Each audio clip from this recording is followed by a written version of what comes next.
Okay, so I'm actually not feeling like crap today. I think I'm on the mend. I'd give it about a 3 out of 5. And once I get back to 5, I'll be spot on and raring to go. Just in time to explain to my bosses why I took 2 days of sick leave right before my weekend, which is like the biggest time for people to abuse sick time, is right before a weekend. But, it's been 2 years and I haven't pulled any crap like this, so I'm hoping nothing bad's gonna happen.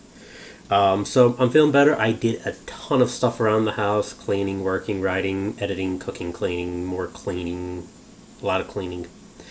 Um, and then I decided to treat myself. Megan's away on vacation down in Peyton with her parents, so it's just me.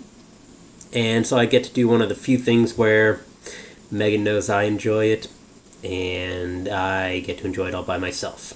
And I allow that because I don't want to be the husband that's going to force her to sit and do something she doesn't want to do.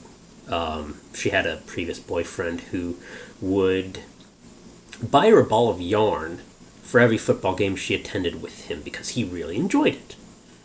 And on the one hand, I can see that as worthwhile negotiation, especially for a relationship. But on the other hand, if she's just sitting through 4 hours of a game, playing on her phone just so she can say she's there, I see that as just a waste of time. So my treat just for myself while she's gone is I got a pizza and a couple of superhero movies. Megan just doesn't enjoy them. That's okay. She did sit through Guardians of the Galaxy, though, which I thought was pretty good. But here's my confession. I had not seen Captain America, either of the Captain America movies. I still haven't seen The Avengers or Age of Ultron. So I know that makes me about, what is this, five years too slow. But really, it's a video. And I'm not sure why this is such a necessary thing that I see this movie in order to be up to date and up to speed with everyone else. We're losing grasp on some of the lesser known superheroes that fit the demographics of superheroes we want to see. Heck, we're redoing Ghostbusters with an all-female cast. There's rumors about a female Thor or a black Spider-Man and all this other stuff, and I'm thinking, why don't we just use all the superheroes that are already there? There's plenty of them. I just recently learned about a superhero, one of the X-Men actually, named Forget-Me-Not. And no one knows about him, which is kind of a coincidence. I won't quite say it's ironic, because that's a nice gray area for literary people, is irony and coincidence. But rather coincidence, not many people know about Forget-Me-Not. He just has this overwhelming psychic ability that people just don't remember him. He can walk through a war zone and no one ever sees him. No one remembers that he's there, to the point that he can pick people's pockets, be a master thief. But he doesn't. He becomes a very empathetic character. While people are focused on him, they know he's there, but as soon as they look away, they forget that he ever was there. Really some cool information and really good writing as far as Forget-Me-Not goes. But, there's a whole list of superheroes we could be using, but we're not using. So I finally sat down and watched Captain America. I've also got The Winter Soldier, which I'm going to watch later on tonight while my Tombstone pizza burns in the oven. I gotta say, the movie was pretty well made. I have to admire the fact that they can take something from what we see as a golden era. Obviously, World War II wasn't a golden era, but as far as what the media was producing, the stories we liked, the 40s and 50s, was let's look to the proud future. Everything's going to be perfect and awesome and glorious and wonderful. Which, you can't find that nowadays. All of our literature nowadays says, well, we're screwed. That's why we've got this whole area of dystopic novels, is because we can't picture the golden future anymore. That bright, technological, innovative world where science is credited with solving all of our problems and making everything wonderful, we know it doesn't exist. We've got it firmly set in our minds that the only outcome is destruction for us. either under the hands of the capital, or a war, or global warming keeps up with us, or heck, I even read a book where the environmentalist hippies took over. Oh, which, by the way, did anyone notice that Captain America is using an ancient Greek form of weaponry? I thought that was kind of funny. You know, here he is, the symbol of America, the star-spangled man with a plan, using Greek fighting stuff. The Spartans were the ones who would pick a shield over any other weapon. I was thinking, if they wanted to be American, couldn't they have used a baseball bat? That would have been epic. I'd have loved to see that. But I suppose you couldn't really make the symbol of our nation that kind of thuggish, because you're talking early 1900s in the United States. That would have probably associated him with the mafia, or a lot of people would have seen that, which organized crime, not too far off, sad to say, but that's a whole nother can of worms. Comment if you want to talk more on that one.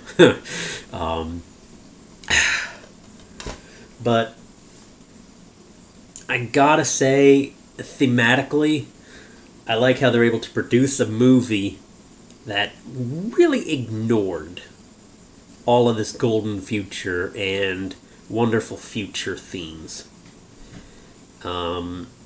Even back when Howard Stark's introducing his flying car, there was always that idea that it's all going to go to crap. Here's the grim, ugly truth, is that it doesn't turn out that well. Ugh, pardon me. But on the other hand, we got people like C.K. Lewis, who gave a nice, really long rant about how everything is wonderful and nobody's happy. Which I admire. I like the aspects he brought up. He talked about a guy who was on a plane with him, and the captain announced that the Wi-Fi on the plane wasn't working. So the guy shuts his laptop angrily and says, well, this is bull crap. And C.K. Lewis stopped and turned to the man and was like, excuse me? Are you not experiencing the majesty of flight? Are you not currently 30,000 feet above the air and you're complaining that the Wi-Fi doesn't work? That's going to take a little bit longer for a web page to load up on this magical little box that can give you all the information of the world? What is wrong with you, you non-contributing zero? I love that insult, by the way. That is a great insult. But, I have the power to send this message to everyone in the world. I've got fans of Juniper Crescent in Africa, which is kind of cool. I've never met them in real person. I haven't personally delivered books to Africa, but they're there. There was no physical connection. It was all digital. Which the power of digital real estate is commanding a lot more attention. I'm currently reading a book called Ready Player One by Edward Klein, I think is the author's name. I'd check it, but I only have a digital copy right now, coincidentally, and I'm filming a video, so I can't tell you currently. But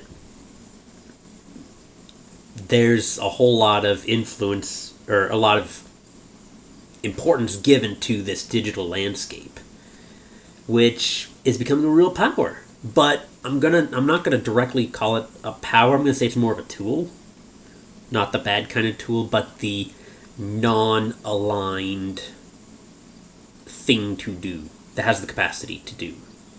Because it can be used for good or bad. We can use this digital landscape to create a veritable cesspit that would make even the very bowels of user sub and imager cringe, which would take a lot, but it's possible. I know it's possible. But we can also create a safe place of expression that a Tumblr was originally designed to be, that has more form and function than these safe places that people are saying need to be up in colleges so that kids can be safe from hurtful words, bullcrap, which is another episode that's down the line. We have this power to do stuff with it, and most of the time we just like to argue with it. I learned how to null bind on it. I thought that was pretty cool. But you give someone a blank canvas, and inevitably, I think humanity is going to use it to describe the things that they can't simply talk about in polite company.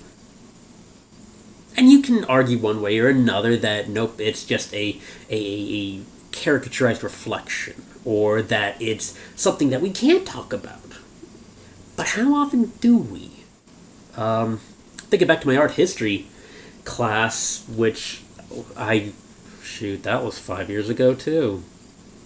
I'm old.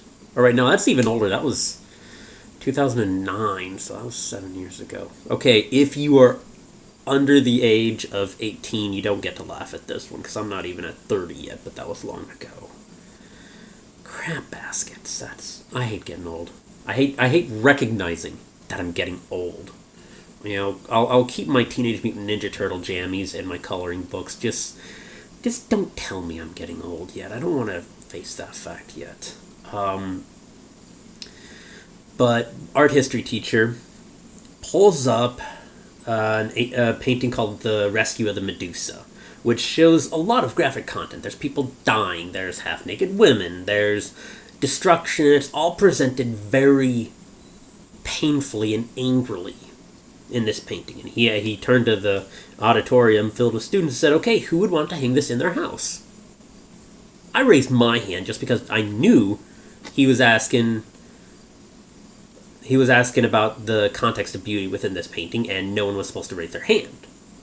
Well, screw that, Stan. I'm playing devil's advocate. I want something that begs a question. So cool, I'd hang the raft of the Medusa in my house, or the rescue of the Medusa in my house. And he explained that this painting was almost banned in public art circles because it was so graphic. But he painted this anyway, and took it to some off-the-hook, all the hipsters of their day, kind of art galleries, because he said people needed to recognize that the rescue of the Medusa happened. This wasn't something people were bringing up. It's not what the media's bringing up. It's not what all the big screen venues were doing at the time. And I can agree with that. We're living in an age where we trust comedians with the news more than we do news anchors, and the news anchors are the joke. But, when we find that opportunity to talk about what we don't want to talk about, that's where we get to see the truth about humanity. And of course, that's why we've got the whole dystopic genre, you're gonna say to me. But can I also say that's where we came up with Kickstarter, Indiegogo, GoFundMe, all of these things that said, here's the opportunity to move forward. If we're going to have anything vaguely resembling a golden future of the 40s and 50s, it's going to come from these small-time makers. That's a big soapbox of mine. That's why I wholeheartedly troll Kickstarter on a regular basis, try and find these small-time makers. But it's going to be the people who continue to dream regardless of the circumstances outside of them. And on the one hand, that's easy to do. People fill up sketchbooks with ideas. People knew that Leonardo da Vinci filled up sketchbooks with ideas. We're still finding more sketchbooks by Da Vinci all over the place. But what makes it hard is that it's going to be something that doesn't get credit. And you're thinking, well, sure, I could fill up a notebook and then do this number in front of the big World Wide Web and people are going to notice it. Nope. That's not how it's going to get recognized.